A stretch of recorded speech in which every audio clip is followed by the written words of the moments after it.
Alors, je suis très heureuse, comme d'habitude, c'est mon intro classique, de vous retrouver sur cette capsule. Alors, c'est pas un thème très sexy, parce que sur les réseaux sociaux, en ce moment, ça s'éclate. Il y a de la danse, il y a des talents, il y a de la chanson, il y a de l'humour. Et pourtant, je trouve que les énergies sont lourdes. Et j'avais envie de partager le pourquoi de ces énergies lourdes et le comment faire face à ces énergies lourdes. Je pense vraiment que voilà, quand on a la conscience de ce qu'on vit, de ce qu'on traverse individuellement et collectivement, alors c'est plus simple, plus facile d'y faire face. Évidemment que ce que je vais vous partager est mon point de vue, qui n'appartient qu'à moi, et qui a autant de perceptions et de vérités qu'il y a d'être sur cette planète. Donc prenez ce qui résonne et puis lâchez ce qui ne vous correspond pas ou ce qui ne vous touche pas. Alors pourquoi les énergies sont si lourdes en ce moment ? Tout simplement parce qu'on commence à être fatigués les uns les autres de ce parcours intense que nous vivons individuellement et donc collectivement.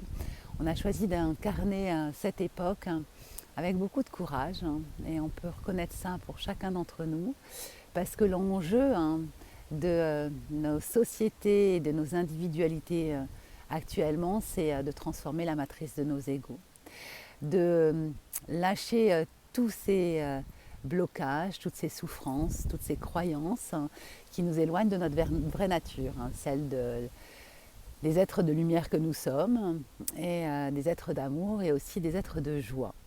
Alors ça ne veut pas dire que nous sommes que ça, nous avons l'autre côté de ce versant-là. Mais par contre, quand on est dans la conscience que cette vérité-là, intime, c'est la nôtre, et qu'on peut observer et déjouer les tours de notre mental, alors on se rapproche de cette lumière et de cette puissance-là. Donc ça veut dire quoi ? Ça veut dire que depuis plusieurs années maintenant, les uns et les autres, on se bat. C'est des combats intérieurs. On se bat pour transformer tout ce qui ne nous convient pas, tout ce qui nous limite et nous bloque.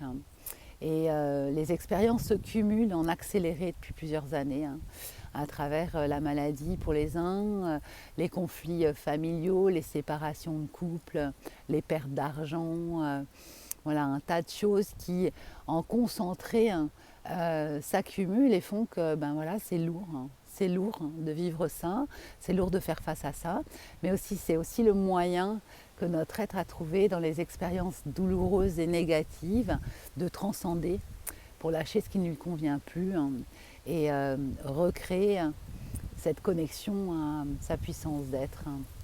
Voilà, donc la lourdeur de ces énergies vient de nos parcours individuels et qui est de nos parcours collectifs. Ça veut dire aussi que même si certains d'entre nous avancent et nettoient cette tyrannie parfois de l'ego, de la partie négative de notre ego, ça n'empêche que tout le monde travaille en même temps, avec intensité. Et comme nous sommes tous connectés, on ressent les vibrations du collectif. Moi, j'aime beaucoup prendre,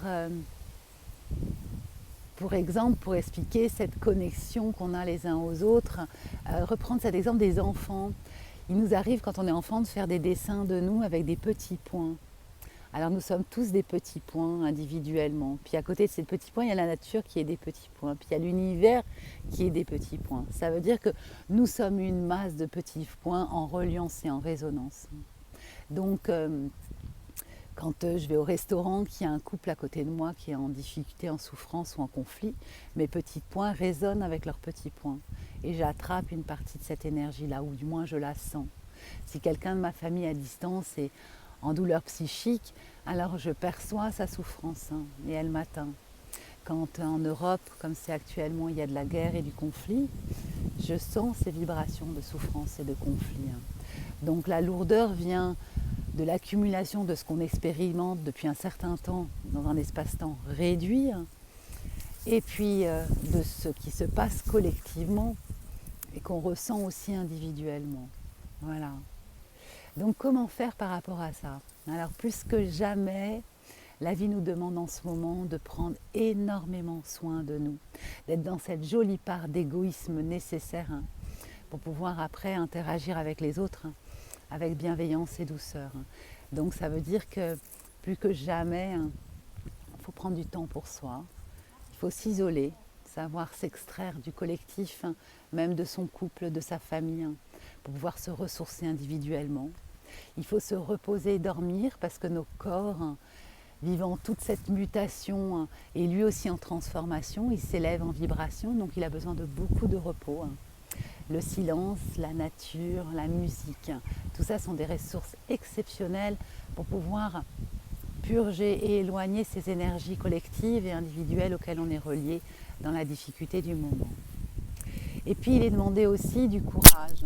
Voilà, du courage, c'est-à-dire que les êtres qui sentent que tout simplement ils sont dans des schémas répétitifs toxiques et qui n'arrivent pas à s'en sortir par eux-mêmes, qu'ils aient le courage et l'humilité d'aller à la rencontre de spécialistes pour se faire accompagner, de telle sorte qu'ils aillent mieux et de telle sorte qu'ils limitent les souffrances autour d'eux. Et je sais qu'aujourd'hui, certains pensent que c'est un peu tout du fake, toute cette vague de coachs, de guérisseurs, de magnétiseurs, etc. Alors pas du tout. Chaque personne qui avance et transcende sa réalité d'être a des secrets, a trouvé des techniques, des potions magiques même parfois, pour pouvoir se dépasser. Et on est là au service les uns des autres pour que ça aille plus vite, pour se transmettre nos talents, nos secrets, nos capacités de transformation, de telle sorte qu'ensemble, on sorte plus vite de ces souffrances individuelles et collectives qu'on traîne de siècle en siècle, de génération en génération et qui sont finalement ancestraux. Voilà, donc aller à la rencontre de gens pour être aidés, c'est quelque chose de courageux et de positif. Puis la troisième chose, c'est que voilà, il nous est aussi demandé plus que jamais d'être attentif à notre communication, d'intégrer que chacun fait du mieux qu'il peut et que chacun, en ce moment, traverse des choses particulières qui lui sont propres et qui sont très exigeantes et parfois très difficiles. Donc, plutôt que d'envenimer un conflit, trouvons le moyen de l'apaiser. Plutôt que de juger quelqu'un qui a un comportement toxique, prenons le temps de l'interroger. Et puis, ayons cette énergie, malgré nos propres difficultés, à parler avec douceur, avec bienveillance et à diffuser de l'amour autour de nous autant qu'on peut, tout en positionnant ses limites clairement, parce que nos limites enseignent l'autre aussi dans ses actes et sa façon d'interagir. Voilà, donc j'espère que ce tuto vous sera utile. Je vous envoie comme d'habitude beaucoup d'amour et je vous souhaite de la facilité et de la douceur. À bientôt.